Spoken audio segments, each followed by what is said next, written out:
Dear student, welcome to our channel Learning Zoology with AC. I am Dr. Aruna Chakravarti, Associate Professor of Zoology, Government Dungar College, Bikaner. Student, आज हम BSc part first के paper second higher invertebrates के अंतर्गत Apple snail, जिसे हम commonly पायला के नाम से जानते हैं, इसकी एक्सटर्नल मॉर्फोलॉजी के बारे में बात करेंगे. मोलस्का शब्द जो है सबसे पहले एरिस्टोटल नामक वैज्ञानिक ने एजियन सागर की कटल फिश के लिए इस शब्द को प्रयोग किया था.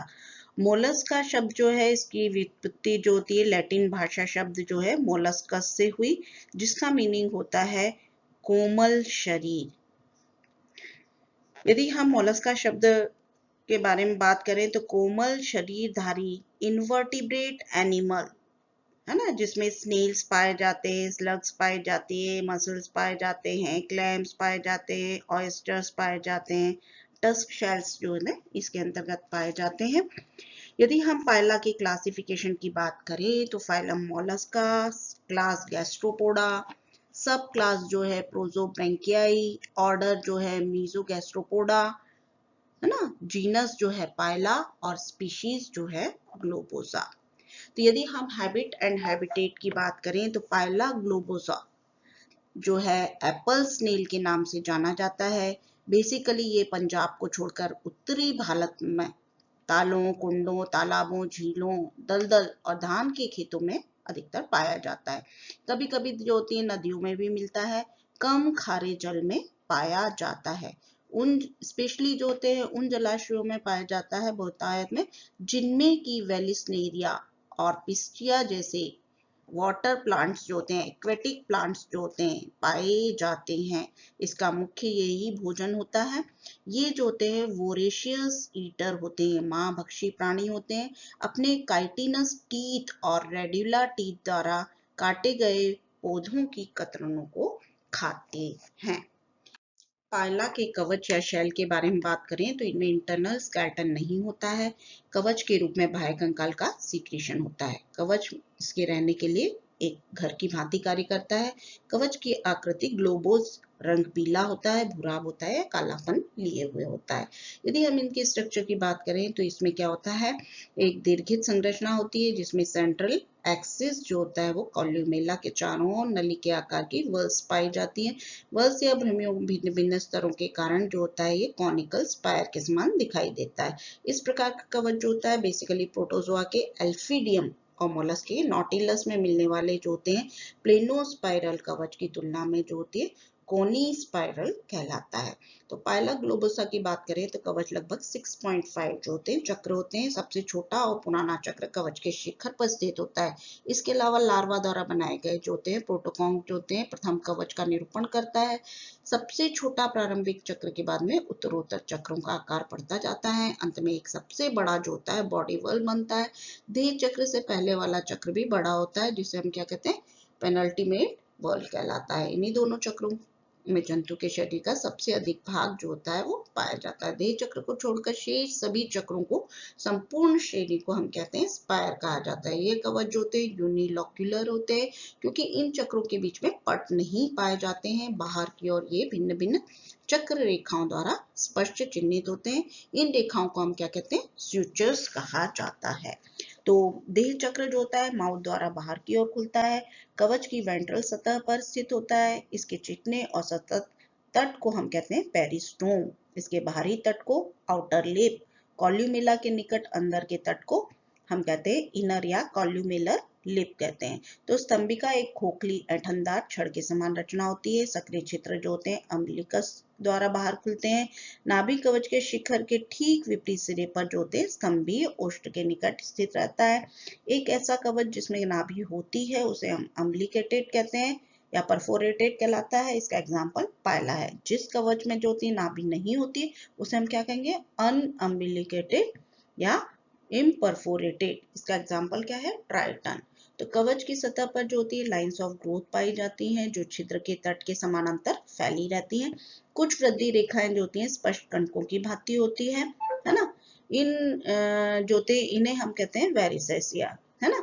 तो इन उत्कुट के कवच जो होते हैं सिक्रेशन के अस्थायी जो होते हैं सिसेशन की अवधियों का इनसे ज्ञान होता है। तो जब एक पायला के कवच के शिखर को ऊपर और मुख को अपनी ओर करके देखा जाए तो शीर्ष से छिद्र तक एक जो होता है क्लॉकवाइज कुंडलन दिखाई देता है, जिसके कारण इसका प्रमुख जो होता है दाहिनी की ओर प्रक्षेप जो होता है दाहिनी ओर आ जाता है।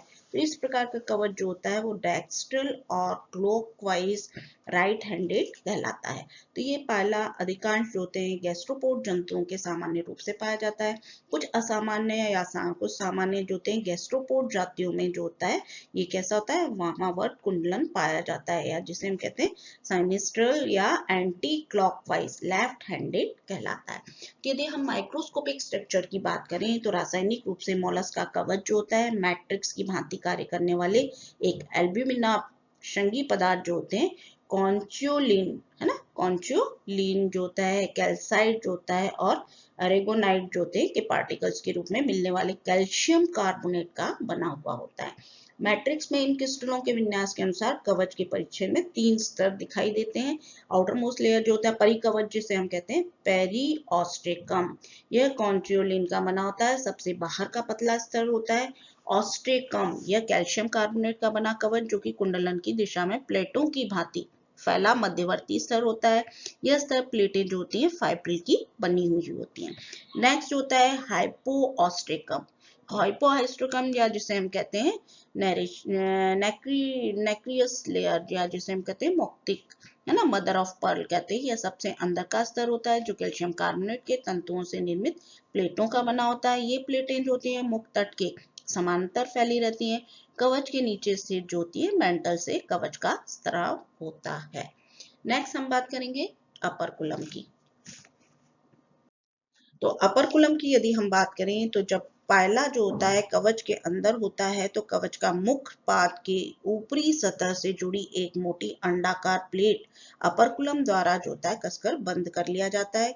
यह एक कैलकेरियाई प्लेट होती है जिसका निर्माण जंतु के पाद की ग्लैंडुलर सेल्स की क्यूटिकुलर सिक्रीशन द्वारा होता है। इसके बाहरी जो होते हैं काइटिनस कवरिंग के एक छोटे जो होते हैं उपकेंद्रीय न्यूक्लियस के चारों ओर बहुत से संकेंद्रित जो होते हैं रिंग्स ऑफ ग्रोथ होते हैं। अंदर की सतह पर क्या होता है क्रीम रंग का जो होता है एक स्पष्ट जो होता है दीर्घवृत्तीय क्षेत्र होता है जिसे हम क्या कहते हैं बॉस। इसी क्षेत्र में जो होता है अपरकुलर मसल्स जो होती हैं वो जुड़ी हुई होती हैं। बॉस के चारों ओर जो होती है एक छिछली ग्रूव जो होती है वो पाई जाती है।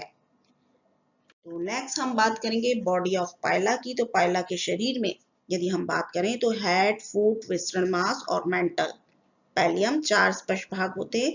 सिर और पाद दोनों मिलकर क्या बनाते हैं हेड फुट कॉम्प्लेक्स बनाते हैं जो कि द्विपार्श्व सममित या बायलैटरल सिमेट्रिकल होते हैं। विसरण मास और मेंटल संयुक्त रूप से जो होते हैं विसरोपेलियम का निर्माण करते हैं जिसमें द्विपार्श्व सममित या बायलैटरल सिमेट्री बाद में समाप्त हो जाती है। तो सब first of all we discuss head. तो ये शरीर का अगला मांसल भाग होता है जो पाद के ऊपर लटका हुआ रहता है।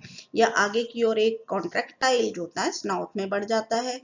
इस भाग में माउथ, 2 जोड़ी टेंटिकल्स और 1 जोड़ी आईज होते हैं। प्रथम जोड़ी जो होते हैं स्पर्शक जो होते हैं लेबियल पैच छोटे शुंडाकार जो होते हैं, टेपरिंग अधिक कॉन्ट्रैक्टाइल होते हैं, संकुचनशील होते हैं।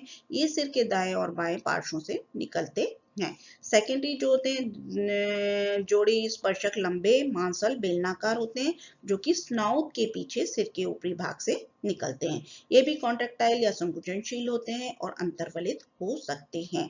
प्रत्येक द्वितीय स्पर्शक के आधार पर निकट से एक छोटा जो होता है खूंटी के समान जो होता है नेत्रवृंत जिसे हम कहते हैं ओमेटोफोर निकलता है जिसके ऊपरी सिरे पर एक छोटा परंतु स्पष्ट नेत्र होता है। मुख दरार के समान एक उदकृत छिद्र पाया जाता है जो कि प्रथम जोड़ी स्पर्शकों के बीच वेंट्रल सरफेस पर स्थित होता है। नेक्स्ट हम बात करेंगे पाद या फुट की। तो शरीर का बड़ा जो होता है अत्यंत मस्कुलर वेंट्रल भाग जो होता है वो फुट या पाद वाला निर्माण करता है। पूर्ण रूपेण प्रसारित होने पर इसकी आकृति जो होती है त्रिभुज के समान होती है। इसका शीर्ष जो होता है पीछे की ओर दृष्टित होता है। इसकी निचली प्रचलन योग्य जो होती है सतह जो होती है सोल चौड़ी चपटी, चिकनी और धूसर रंग की होती है। पात का पिछला भाग जो होता है जिसके सिरे पर ऊपर की ओर जो होता है अपर्कुलम जुड़ा हुआ रहता है, तो जिसे हम कहते हैं अपर कुलिफेरस लोब। जब पात को अंदर खींच लिया जाता है तो अपर्कुलम कवच के मुख से कस कर सट जाता है और उसे बंद कर लेता है। तो फूट या पात जो होते हैं घोंघे का लोकोमोटरी ऑर्गन होता है, प्रचलन अंग होता है। यह पेशियों की लंबाई तथा आड़ी स्थिति में व्यवस्थित होने के कारण अत्यंत कॉन्ट्रैक्टाइल या संकुचनशील होता है। इसके अंदर जो होते हैं असंख्य जो होते हैं पीडल ग्लैंड सेल्स पाई जाती हैं। क्या पाई जाती हैं? पदिक ग्रंथि कोशिकाएं पाई जाती हैं, जो कि स्लाइम का सिक्रीशन करती हैं, जिससे चलते समय अवपंकी चिन्ह जो होते हैं पीछे छूटता जाता है। सिर जो होते हैं फूट कॉम्प्लेक्स या पीडल कॉम्प्लेक्स जो होते हैं, पात कॉम्प्लेक्स जो होते हैं, एक छोटी सुस्पष्ट जो होती है नेक द्वारा विसरल जो मांस से जुड़ा हुआ होता है। नेक्स्ट हम बात करेंगे विसरल मांस या अंतरंग पुंज की बात करेंगे। यह शरीर के पृष्ठ में डोर्सल भाग में एक प्रकार का जो होता है हम होता है, जिसके अंदर समस्त जो होते हैं अंतरांग होते हैं। ये क्या होता है? कोमल होता है, ग्रे से गहरे भूरे रंग का होता है, कवच के समान स्पाइरल रूप से कुंडलित होता है। इस प्रकार यह कवच जो होता है देह चक्र और शिखर भाग में समाया हुआ होता है। कॉल्यूमेला तल के विपरीत दूसरे तल पर अधिक तेज वृद्धि होने के फलस्वरूप विसरल मांस जो होता है वो पुंज कुंडलित हो जाता है। अंतरंग पुंज जो होता है वो कुंडलित हो जाता है। अंतरंग पुंज जो होता है इनमें टॉर्जन के सिद्धांत को भी प्रदर्शित करता है। नेक्स्ट हम बात करेंगे प्रवार या मेंटल की। तो विसरल मांस जो होता है इनकी त्वचा पर एक पतला कोमल जो होता है आवरण बनाती है, और इस आवरण को हम क्या कहते हैं? मेंटल या पैलियम कहते हैं। तो ये जो होता है एक लाक्षणिक मोलस्कन ऑर्गन होता है। अगले भाग की जो प्रवार जो होती है मेंटल जो होती है मोटी वर्णक युक्त होकर जंतु के कवच में सिकुड़ने पर उसके सिरे और उपांगों के चारों ओर से ढककर एक सुरक्षित जो होती है हुड का कार्य करती है। प्रवार जो होते हैं इनके मोटे और स्वतंत्र किनारे के साथ साथ एक सक्रिय जो होती है सुप्रा मार्जिनल ग्रूव पाई जाती है। इस ग्रूव के पीछे एक मोटी जो होती है पट्टी होती है, जिसमें कवच जो होता है शेल सिक्रेटिंग ग्लैंड्स पाई जाती हैं। प्रवार जो होता है कवच का सिक्रीशन करती है और उसे लेयर आस्तरित रखती है। तो कवच के जो होते हैं पेरी ऑस्ट्रेकम और जो होते हैं ऑस्ट्रिकम लेयर जो होती है वो ग्रूव और कवच ग्रंथियों द्वारा स्रावित किए जाते हैं, जबकि हाइपोस्ट्रेकम जो होता है वो का सिक्रीशन जो होता है मेंटल की सामान्य जो होती है एपिथेलियल सेल उपकला से होता है। सिर के दाएं बाएं दोनों ओर जो होते हैं तथा पाद के ऊपर जो होते हैं मेंटल जो होता है प्रवार जो होता है अत्यंत संकुचनशील या कॉन्ट्रैक्टाइल होता है। मांसल प्रवर्धों जो होता है नुकल लोब्स या जिसे हम कहते हैं स्यूडीपिपोडिया में बढ़ जाती है।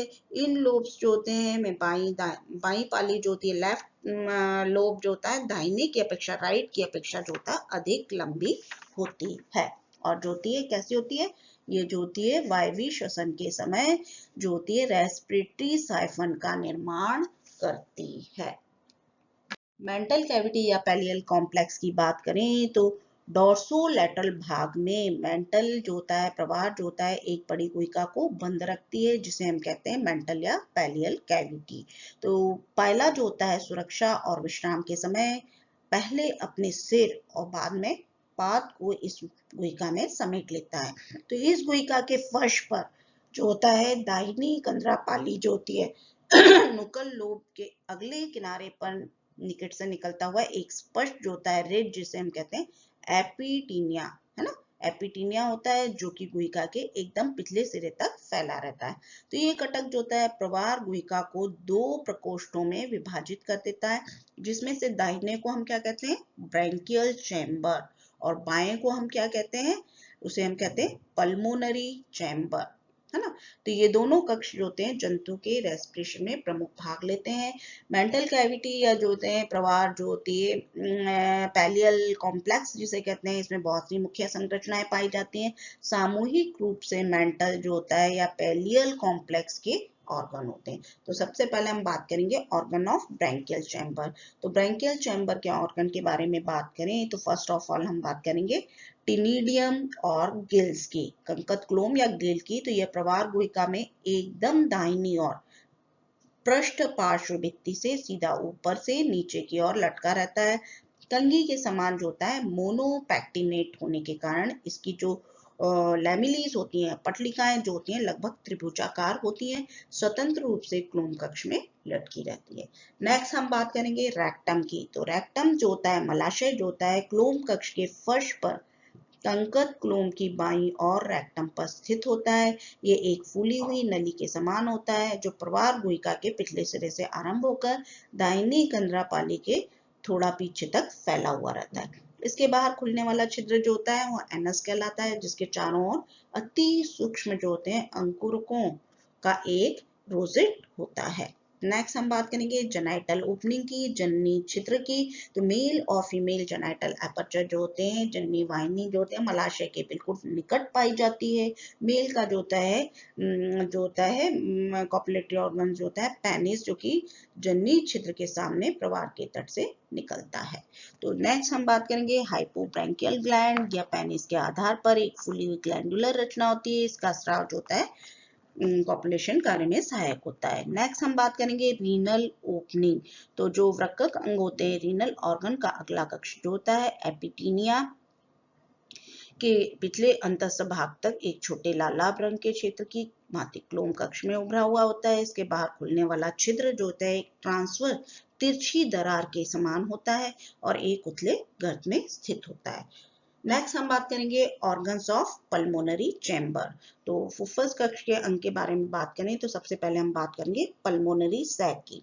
तो मेंटल कैविटी की छत से एक बड़ा थैले के समान ऑर्गन जो होता है नीचे की ओर लटका रहता है, जिसे हम क्या कहते हैं, पल्मोनरी सैक कहते हैं। कक्ष के अधिकांश भाग को घेरे हुए रहता है, इसे हम कहते हैं पल्मोनरी सैक, जो कि लंग्स की भांति कार्य करता है। तो ये बड़े हुए छिद्र द्वारा पल्मोनरी चैम्बर में खुलता है और वायवीय श्वसन में सहायक होता है। नेक्स्ट हम बात करेंगे ऑस्ट्रेडियम या जलैक्षिका की। तो बाई कंदरापाली के पास पल्मोनरी जो चैम्बर है, इसके बाईं और जो होता है मेंटल से निकलती हुई जो होती है गिल के समान जो होती है ऑस्ट्रेडियम होती है। ये जो होती है पर के समान जो होती है बाई पैक्टिनेट रचना होती है और लगभग 22 से 28 मांसल तथा कुछ त्रिभुजाकार जो होती है लीफलेट की बनी हुई होती है। अंदर प्रवेश करने वाले जल की भौतिक और रासायनिक जांच करती है और भोजन के चयन में सहायता करती है। तो स्टूडेंट्स, आज हमने पाइला के जनरल इंट्रोडक्शन, उसके classification, habit and habitat, body और शेल के बारे में बात की। नेक्स्ट क्लास में हम इंटेग्यूमेंट के बारे में बात करेंगे। Thanks for watching.